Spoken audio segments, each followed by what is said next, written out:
নমস্কার বন্ধুরা, দীপিকা কিচেনে আপনাদের সবাইকে স্বাগত।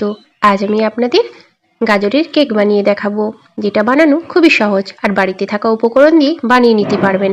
আজ কিন্তু আমি এখানে কোনো রকম ময়দা ব্যবহার করব না, আটা দিয়েই বানাবো আজকে এই কেকটা। আর সাথে দেব গাজর। আশা করি আপনাদের ভালো লাগবে। আর এটা কিন্তু বাচ্চাদের জন্য খুবই একটা পুষ্টিকর খাবার। তাহলে চলুন রেসিপিটা শুরু করি। আর যেসব বন্ধুরা আমার চ্যানেলে নতুন এসেছেন, যদি ভালো লাগে রেসিপিগুলো, তাহলে অবশ্যই সাবস্ক্রাইব করে পাশে থাকবেন। তাহলে চলুন রেসিপিটা শুরু করি। আমি এখানে একটা মাঝারি সাইজের কাপ নিয়েছি, আর তার সেই মাপে নিয়ে নিচ্ছি 1 কাপ চিনি, আর নিয়ে নিচ্ছি কিছু আমন্ড আর কাজু বাদাম। আমি এগুলো একসাথে গুঁড়ো করে নেব। আর একদম কিন্তু মিহি করে গুঁড়োটা করতে হবে, যাতে কোনো রকম দানা না থাকে। দেখুন আমি গুঁড়ো করে নিয়েছি, ঠিক এইভাবে একদম দেখুন প্লেন। এবারে এটা একটা সাইডে রেখে দেব। আর এখানে নিয়ে নিচ্ছি একটা গাজর। আমি অরেঞ্জ কালারের নিয়েছি, আপনারা কিন্তু লাল কালারের নিতে পারেন। গাজরটা আগে থেকে ছাল ছাড়িয়ে ধুয়ে নিয়েছিলাম। এবার একটা গ্যাটারের সাহায্যে গ্রেটার করে নিচ্ছি।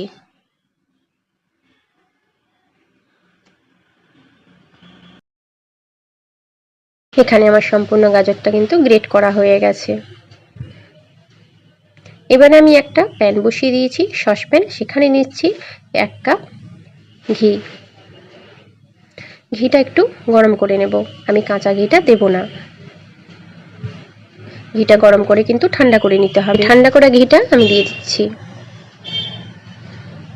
এবারে এই কাপেরই মাপে আমি দিয়ে দেব 1 কাপ দুধ।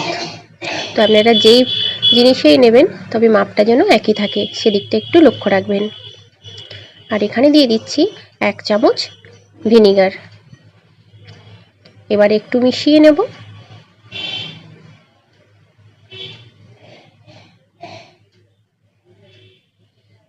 আমি এটা খুব ভালো করে মিশিয়ে নিয়েছি। এবারে চিনি আর বাদামটা যে আমি গুঁড়ো করে রেখেছিলাম, সেইটা এবারে দিয়ে দিচ্ছি।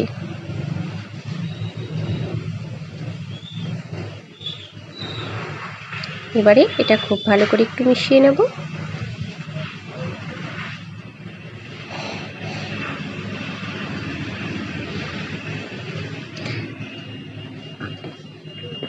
দেখুন এটা কিন্তু আমার মেশানো হয়ে গেছে। এবারে দিয়ে দিচ্ছি 1 কাপ আটা। আমি এখানে বাড়িতে বানানো হয় যে রুটি, সেই রুটির আটা দিচ্ছি। এবার এখানে দিয়ে দেব 3 চামচ পাউডার দুধ।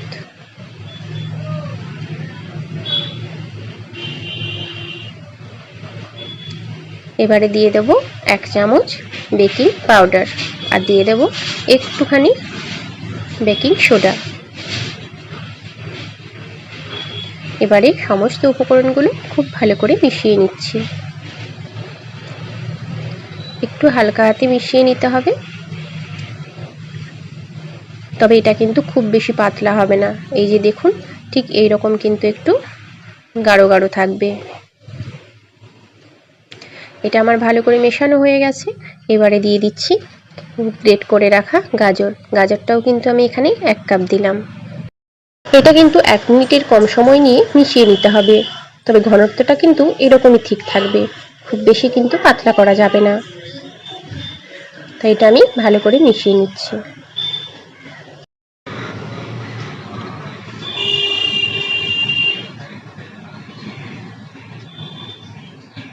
দেখুন এটা আমি খুব ভালো করে মিশিয়ে নিয়েছি। ঘনত্বটা ঠিক এই রকম হবে।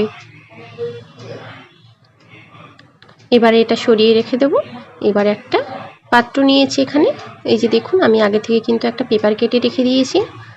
এবার এর উপরে আমি যে ঘিটা গরম করেছিলাম, তার একটুখানি ছিল, সেইটা আমি একটু ব্রাশ করে নিচ্ছি।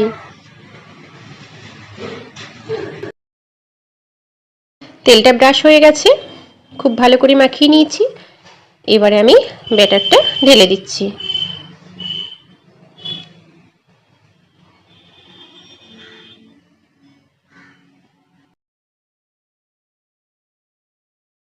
এবারে আমি উপর থেকে কিছু টুটি ফ্রুটি দিয়ে সাজিয়ে নেব।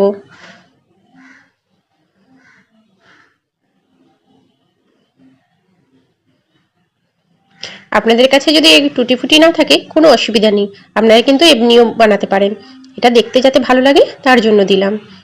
এবারে এখানে আমি আগে থেকেই গরম করার জন্য রেখে দিয়েছিলাম একটা কুকার।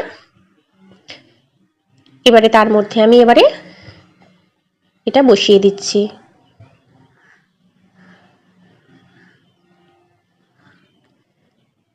এবারে আমি ঢাকনা দিয়ে 40 মিনিট মতো লো গ্যাসে হতে দেব।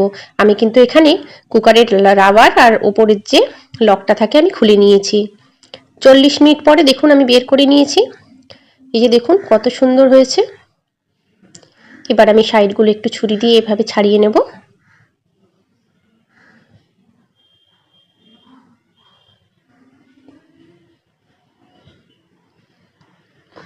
এবার একটা প্লেটের মধ্যে আমি এটা ঢেলে নেব। একটু ওপর থেকে এরকম একটু চাপ দিলে এটা ছেড়ে যাবে, খুব বেশি সময় লাগবে না। এই যে দেখুন খুব সুন্দরভাবে ছেড়ে গেছে। আর দেখুন এটা কতটা সুন্দর লাগছে দেখতে, আর ভেতর থেকে কত সুন্দর কুক হয়েছে। এটা কিন্তু খেতে সত্যি বলছি খুবই টেস্টি হয়। আপনারা যদি আমার রেসিপিটা ফলো করে বানান তাহলেই কিন্তু বুঝতে পারবেন। এই যে দেখুন, দেখেই বুঝতে পারছেন।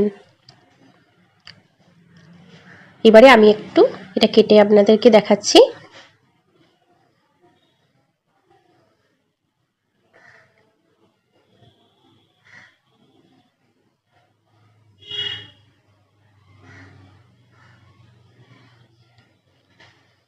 এই যে দেখুন ভেতরটা ঠিক কতটা স্পঞ্জি হয়েছে আর কতটা সুন্দর।